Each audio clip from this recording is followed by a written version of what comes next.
රාමනාදන් අර්ජුනා මන්ත්‍රීතුමා ඔබතුමාට විනාඩි 3ක කාලයක් ලැබෙනවා. 6ක් තිබ්බා උදේ 3යි තියෙන්නේ දැන්.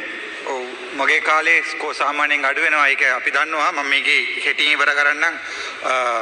நன்றி ப்ரொஃபசர் அவர்களே. எங்களுடைய நாட்டிலே நடந்த இந்த ஈஸ்டர் குண்டு தொலை தொடர்பாக மக்களுடைய மனதிலே மாற்றங்கள் வந்திருக்கிறதோ இல்லையோ அதற்கு காரணமாக இருந்தவர்களுடைய நண்பர்களுடைய மனதில் மாற்றம் வந்திருக்கிறது. எங்களுடைய நல்ல நண்பன் எங்களுடைய சாணக்கியன் ராஜபுத்திர ராசமாணிக்கன் அவர்கள் பிள்ளையானவர்களுடைய உற்ற நண்பன். ஒரு காலத்தில் உற்ற நண்பன், இப்போது நீதிக்காக போராடுகின்ற தமிழரசு கட்சியினுடைய ஒரு உற்ற நண்பர் என்றே எடுத்துக்கொள்வோமே. தங்களுக்கு ஏற்பட்ட பிரச்சனை காரணமாக இப்போ ஒருவர் காட்டி கொடுக்கிறோம். தமிழினம் தானே நாங்கள்.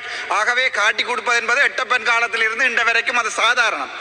என்ன கவலை என்றால் வோக்கர் சேக்கர் எனப்படுகின்ற UN high commissioner his excellency வருகின்ற போது இதே பாராளுமன்றத்தில் எப்படி டீல் அடிக்கப்பட்டது உங்களுக்கு நன்றாக தெரியும். அன்றைய தினம் என்னை கதைக்க விடாமல் ஸ்ரீதரன் அவர்களுக்கு 6 வசனங்களுக்கு உட்பட்ட ஆங்கில கடிதம் ஒன்றை எழுதி வாசிக்க கொடுத்த அதே என்பிபி அரசாங்கம், மறுபடியும் சொல்லுகிறேன், அதே என்பிபி அரசாங்கம் அன்றைய தினம் நான் கதைத்தேன். நான் என்னை கதைக்க வேண்டாம் என்று பிமல் ரத்நாயக் அவர்கள் சொல்லுகின்ற போது, இல்லை நானும் ஒரு சுயேட்சை குழுவின் தலைவர் என்ற அடிப்படையிலே 2 நிமிடம் கதைக்க போகிறேன் என்று சர்வதேச விசாரணை வேணும் செம்மணி கண்டு கேட்டவன் நான். அந்த வீடியோவை வெளியால விடுமாறு எங்களுடைய சபாநாயகருக்கு கடிதம் ஒன்றை கொடுத்தேன். மதிப்புக்குரிய சபாநாயகர், எனக்கு மிகவும் கவலை என்னவென்றால் சபாநாயகர் நடுநிலைமையாக இருக்க வேண்டும். ஆனால் சபாநாயகர் நான் கொடுத்த கடிதத்துக்கு பதில் சொல்லி இருக்கிறார், தர முடியாது, அந்த வீடியோவை வெளியே விட முடியாது என்று. மறுபடியும் ரைட் டு இன்ஃபர்மேஷன் ஆக்டிலே கொடுத்திருக்கிறேன், அதுக்கின்ற கடிதம் வந்திருக்கிறார், அந்த வீடியோவை வெளியே முடியாது என்றால் இந்த அரசியல் என்பது ஒரு சிறந்த நாடகம். அதிலே யார் யார் கொலையாளிகளுடைய நண்பர்களாக இருந்தாலோ காலம் மாறுகின்ற போது அவர்கள் மக்களுக்கு சார்பாக மறுபடியும் ஒவ்வொரு ஒத்திவைக்கப்பட்ட பிரேரணையை கொண்டு வருவார்கள்.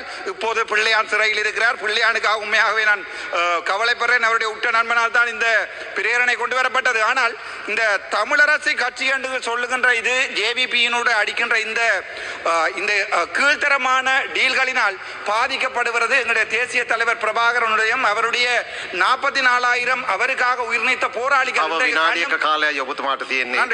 எனக்கு எப்படியும் நீங்கள் நேரத்தை குறைப்பிக்க தெரியும், பரவாயில்லை.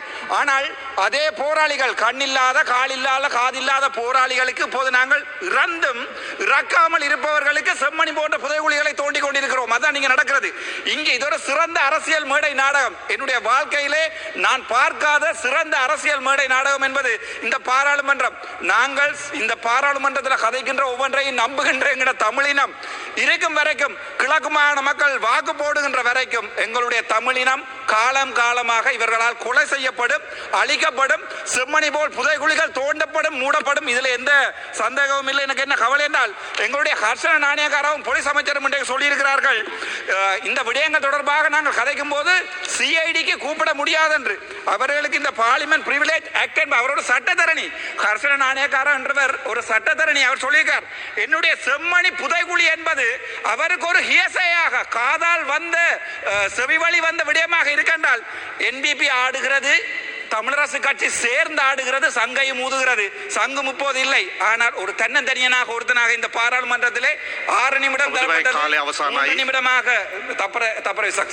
6 நிமிடம் தரப்பட்டது, 3 நிமிடமாக மாட்டப்படி இருக்கிறது. அரசாங்கத்துக்கும் பயம், அர்ச்சுனா ஏதாவது கதைப்பான் என்று. ஆகவே ப்ரொஃபசர், தேங்க்யூ சோ மச், நன்றி. செம்மணி சித்துப்பாத்தி மனித புதைகுழியில முன்னெடுக்கப்பட்டு கொண்டுவாறு 2ஆம் கட்ட அகழ்வு பணிகள் இன்றையோட தற்காலிகமாக இடைநிறுத்தப்பட்டிருக்கு. அது மாத்திரமில்லாமல் இந்த அகழ்வு பணிகள் திரும்பவும் எதிர்வருகின்ற 21ஆம் திகதி ஆரம்பிக்கிறதுக்கும் உத்தேசிக்கப்பட்டிருக்குது. தொடர்ந்து 20 நாட்கள் நடைபெற்ற 1ஆம் மற்றும் 2ஆம் கட்ட அகழ்வு பணிகள்ல தடயவியல் அகழ்வாய்வு தளம் 1ல 63 மனித எலும்புக்கூடுகளும், தடயவியல் அகழ்வாய்வு தளம் 2ல 2 மனித எலும்புக்கூடுகளுமா மொத்தமா 65 மனித எலும்புக்கூடுகள் முழுமையா அகழ்ந்தெடுக்கப்பட்டிருந்தது. யாழ்ப்பாணம் செம்மணி சித்துப்பாத்தி இந்து மயான மனித புதைகுழி என்ற இந்த அகழ்வு பணிகள் யாழ்ப்பாண நீதவான் நீதிமன்ற நீதிபதி ஆனந்தராஜா முன்னிலையில்தான் முன்னெடுக்கப்பட்டு கொண்டு வந்தது. இந்த நிலையில இன்றையோட இந்த அகழ்வு பணிகள் தற்காலிகமா இடைநிறுத்தப்பட்டு கொண்டு இருக்குது. அது மாத்திரமில்லாமல் தொடர்ந்தும் இங்கு அகழ்வு பணிகள் முன்னெடுக்கப்படத்தான் இருக்குது. அப்படி முன்னெடுக்கப்படுகின்ற பட்சத்துல இங்கு ஏராளமான மனித சிதிலங்கள், எலும்புக்கூடுகள் கண்டெடுக்கப்படும் என்றதுல எந்த விதமான மாற்று கருத்துக்கும் இடமே கிடையாது. ஏனென்றால் 1998, 99 கால பகுதியில சோமரட்ன ராஜபக்ஷ வழங்கின வாக்குமூலத்தின் அடிப்படையில இங்கே 600ற்கும் மேற்பட்டவர்கள் புதையுண்டு இருக்கின்றார்கள் அப்படி என்றதுல எந்த விதமான ஒரு சந்தேகமும் இப்ப தமிழ் மக்களுக்கு கிடையாது. ஆகையினாலதான் திரும்பவும் அகழ்வு பணிகள் தொடங்கியக்குள்ள இங்கு ஏராளமான சிதிலங்கள் எடுக்கப்படும் என்றதுல எந்த விதமான சந்தேகமும் இல்ல. அது மாதிரி இங்கிருந்து எடுக்கப்பட்ட அந்த பொருள்கள் வந்து போலீஸ் கட்டுக்காவல்ல வந்து நீதிமன்ற கட்டுக்காவல்ல வந்து வைக்கப்பட்டிருக்கு. அதாவது இங்கிருந்து எடுக்கப்பட்ட ஆடையை ஒத்த பொருட்கள், அது மாத்திரம் இல்லாமல் கை வளையல்கள், புத்தகப்பை அப்படி என்று சொல்லி அந்த பொருட்கள் எல்லாமே இப்ப கட்டுக்காவல்ல வைக்கப்பட்டிருக்கின்றது. தொடர்ந்தும் இந்த அகழ்வு பணிகள் முன்னெடுக்கப்பட்டு தமிழர் தேசத்தில நடந்த இனப்படுகொலைக்கு நீதி வேண்டி சர்வதேசம் திரும்பி பார்த்திருக்கின்ற இந்த நிலையில தொடர்ந்தும் அழுத்தம் கொடுத்து அதற்கான நீதி நியாயங்கள் நிலைநாட்டப்பட வேண்டும் என்றுதான் எல்லாரினுடைய எதிர்பார்ப்பாகவும் இருக்குது. யுத்தம் மௌனிக்கப்பட்டு இன்றைக்கு 16 வருடங்கள் கடந்திருக்கிற நிலையில தமிழீழ விடுதலை புலிகள் பயன்படுத்தின பாரிய அளவிலான நிலக்கீழ் பதுங்கு குழிய தோன்ற நடவடிக்கை இன்றைய தினம் காலையில முல்லைத்தீவு புதுக்குடியிருப்பு பகுதியில் ஆரம்பிக்கப்பட்டிருக்குது. 8ஆம் வட்டாரம் மந்துவில் கிராமத்தில் இருக்கிற தனியார் காணியொன்றில போருக்கு முதல் விடுதலை புலிகள் என்ற தலைவர் தளபதிகள் பயன்படுத்தினார்கள் என்று சொல்லப்படுகின்ற நிலக்கீழ் பதுங்கு குழியை தோன்ற நடவடிக்கை புதுக்குடியிருப்பு போலீஸ் நிலைய பொறுப்பதிகாரியின் தலைமையில ஆரம்பிக்கப்பட்டிருக்குது. 2 ஏக்கர் வரையில இருக்கிற இந்த காணி வந்து விடுதலை புலிகளினுடைய முகாமாக இருந்திருக்கு. இந்த காலகட்டத்தில் விடுதலை புலிகளினுடைய தலைவர் மற்றும் தளபதிகள் உள்ளிட்டவர்கள் சந்திப்புகளை மேற்கொள்றதுக்காக பாரிய அளவில் நிலக்கீழ் பதுங்கு குழி ஒன்றை அமைச்சிருக்கிறோம்.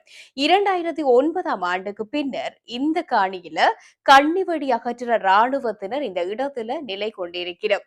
போரின் குண்டு தாக்குதல்களினால பதுங்கு குழின்ற வாசல்கள் மூடப்பட்டிருக்கிற நிலையில அதனை மக்கள் வந்து கண்டுகொள்ளாம இருந்திருக்கிறோம். இந்த நிலையில இந்த நிலக்கீழ் பதுங்கு குழி 20 அடி ஆழத்துல அமைக்கப்பட்டிருக்குது. இந்த பதுங்கு குழியில விடுதலை புலிகள் என்ற தங்கமோ இல்லை என்ற ஆயுதங்களோ புதைக்கப்பட்டிருக்கலாம் என்று சிலர் அந்த வீட்டின் உரிமையாளர்களுக்கு தெரியாம அந்த நிலத்தை தோன்ற நடவடிக்கையை முன்னெடுத்திருக்கிறோம். அதுக்கு பிறகு புதுக்குடியிருப்பு போலீசார் அந்த பகுதியை பார்வையிட்டு நீதிமன்ற நடவடிக்கையை முன்னெடுத்திருந்தவர். இந்த அடிப்படையில முல்லைத்தீவு மாவட்ட நீதவான் நீதிமன்றத்துல இது தொடர்பான வழக்கு தொடரப்பட்டு நேற்றைய தினம் அந்த நிலக்கீழ் பதுங்கு குழிய வந்து கனரக வாகனங்கள் மூலமாக துப்புரவு செய்கிற பணி முன்னெடுக்கப்பட்டிருந்தது. இந்த நிலையில தான் அந்த பதுங்கு குழியில நீர் நிரம்பி காணப்படுறதால அந்த நீரையும் வெளியேற்ற நடவடிக்கையும் முன்னெடுக்கப்பட்டிருந்தது. இதை தொடர்ந்துதான் இன்றைய தினம், அதாவது இன்றைய தினம் காலை 10:30 மணியில இருந்து அங்க அந்த அகழ்வு பணிகள் ஆரம்பமாகி வருகின்றது. அங்கே விடுதலை புலிகளினுடைய தங்கம் இல்லை என்று சொன்னால் ஆயுதங்கள் இருக்குமா, அதை கைப்பற்றுவோமா அப்படி என்று சொல்லி முன்முறமாக தேடுகின்ற நடவடிக்கையும் முன்னெடுக்கப்பட்டு கொண்டு வருகின்றது.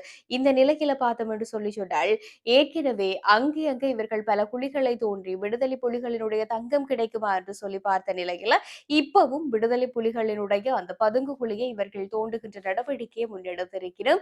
இனி இந்த நடவடிக்கையின் முடிவில தான் தெரிய போகின்றது அதற்குள் ஏதாவது தங்கமோ இல்லை என்றால் ஆயுதங்களோ இருக்குமா அப்படி என்று சொல்லி